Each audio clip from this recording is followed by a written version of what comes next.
हर साल की भांति 2022 भी युवाओं को खूब रुलाया। वो नौकरी की तलाश में भटकते रहे और पेपर लीक होता रहा। और ऐसा घटना जो है देश के अनेकों कोने में घटा, जिसके वजह से बहुत सारे युवा जो है आत्महत्या करने को भी मजबूर हो गए।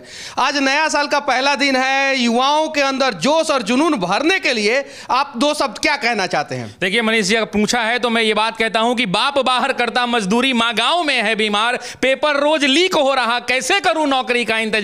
माना दिक्कत बहुत हुई है, माना कि अंधकार है, माना जज्बा टूट गया, माना मुझ पर धिक्कार है, माना कि मैं गलत हूं जो स्टेशनों पर रात बिताई है, माना कि अधर्म बहुत है, इस कलयुग की सच्चाई है। घिसते घिसते घिस गया हूं, घिसते घिसते घिस गया हूं इस समाज की बुराई में, लेकिन नौकरी पाने की कसम भी मैंने खाई है। सूर्योदय से पहले जगता, सूर्योदय से पहले जगता, रोज दौड़ लगाता हूं, वापस आकर चूल्हा जलता, पेट की आग बुझाता हूं। फिर हम सब में होर लगती, फिर हम सब में होर लगती, किताबों को पढ़ जाना होता, हाथों की लकीरें घिस गई, रोज नोट्स बनाना होता, पूरे साल यही होता है। फिर होता एक इंतजार, जल्दी से आए बहाली, फॉर्म भरने को हम तैयार।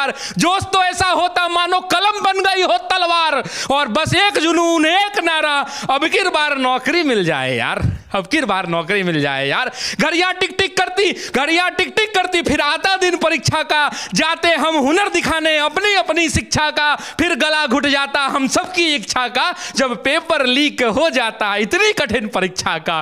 फिर वही अंबार लगता, फिर वही अंबार लगता, फिर वही हुंकार लगता, उतरते शांति से सड़कों पर लाठी का प्रहार लगता, उतना भी सह लेते, उतना भी सह लेते, फिर आश्वासनों का बौछार लगता, लौट आते वापस फिर खुद पर धिक्कार लगता, फिर खुद पर धिक्कार लगता। लौटने की बात है, लौटने की बात है तो उसमें भी एक बात है, हम गांधीवादी हैं, हम सब में जज्बात है, जो भी होगा सह लेंगे पर धरा पर आंच ना आएगा, और ये देश हमारा है, कोई सड़कों पर आग ना लगाएगा। तो कहता हूं उन सबको, तो कहता हूं उन सबको जिनका हाल यही है, इतना सह लिया संस्कार का कमाल यही है। ये धरा मां है, ये धरा मां है, और इस मां का लाल यही है, पर कब तक होगा ये बस सवाल यही है। तो तुम ही हो इस मिट्टी के, भारत के छात्रों से कहता हूं, तो तुम ही हो इस मिट्टी की अरमान बचाने वाले, तुम ही हो कल का अभिमान बचाने वाले, तुम ही हो इस धरा का स्वाभिमान बचाने वाले, और नमन है छात्रों तुमको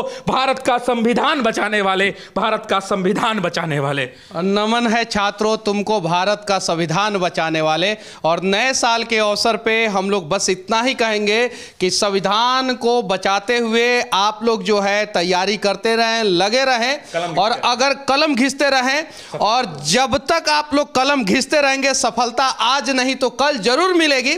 साथ ही साथ नए साल के अवसर पे भारत के अलग अलग राज्यों के राज्य सरकारों से हम लोग विनती करना चाहते हैं, जो आप लोगों का पेपर लीक हो जाता है, कहीं नहीं तो कहीं जो है पेपर जो है वो पानी नहीं है जो कहीं से भी लीक हो जाए।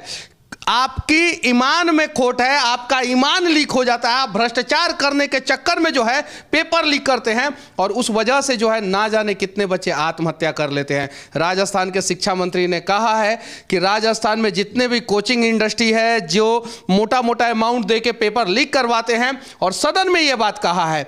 और बिहार में भी पेपर लीक हुआ, गुजरात में भी पेपर लीक हुआ, और भी दूसरे राज्यों में पेपर, यूपी में लीक हुआ, लगातार लीक होते रहता है। अलग अलग सरकारें है अलग अलग राज्यों में, लेकिन पेपर लीक समस्या जो है युवाओं का हर जगह एक ही है। तो ये लीक जो है उसको रोका कैसे जाए? देखिए, रोकने का एक बड़ा सिस्टम है कि देखिए आम हर एक व्यक्ति को अपनी जिम्मेदारी समझनी होगी, और सिस्टम में कहीं ना कहीं कुछ तो चूक रह जा रही होगी जिसका ये परिणाम है। तो सरकार को अपने तंत्र को मजबूत करना होगा, और जब तंत्र मजबूत हो जाएगा क्या मजाल किसी की परिंदा भी पर मार पाएगा? नहीं संभव है मारना, नहीं संभव है। अच्छा, तंत्र मजबूत करना है या तंत्र ये लोग जानबूझ के कमजोर कर रहे हैं? देखिए, बहुत सारे सिक्योरिटी फीचर्स जो बिहार में अपनाए गए हैं, जिससे आपने देखा होगा कि अभी भी जो लीक हुआ उसमें लोगों ने फटाक से पकड़ में आ गया कि किस सेंटर से पेपर लीक हुआ, किस रूम नंबर से पेपर लीक हुआ।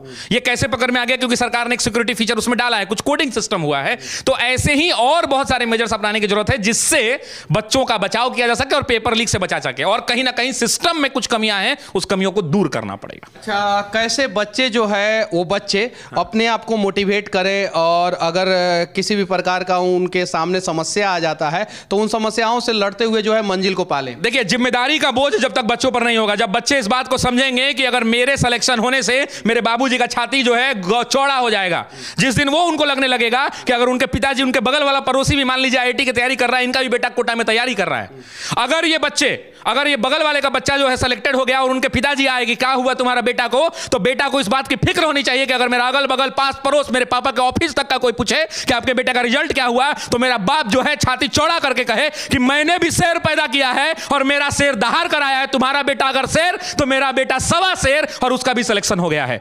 ये जज्बात अगर बच्चों के अंदर भर गया, ये मोटिवेशन भर गया कि अपने बाप के सर को और पगड़ी को नीचे नहीं होने देना है, किसी मोटिवेशन की आवश्यकता नहीं पड़ेगी, सेल्फ मोटिवेटेड इतना हाई रहेगा कि उसका सिलेक्शन तय है। नए साल में पहले दिन मैं यही कहूंगा कि आप लोग सेल्फ मोटिवेटेड रहें, अपने आप को मोटिवेट करें और आगे बढ़े। और बाकी जो बहुत सारे लोग जो है समस्याओं के बोझ तले दब के जो है आत्महत्या करने का प्रयास करते हैं या इस प्रकार का कदम उठाते हैं, तो वो लोग ना उठाएं। दुनिया बहुत खूबसूरत है और बस कुछ करने का प्रयास करें। जय हिंद।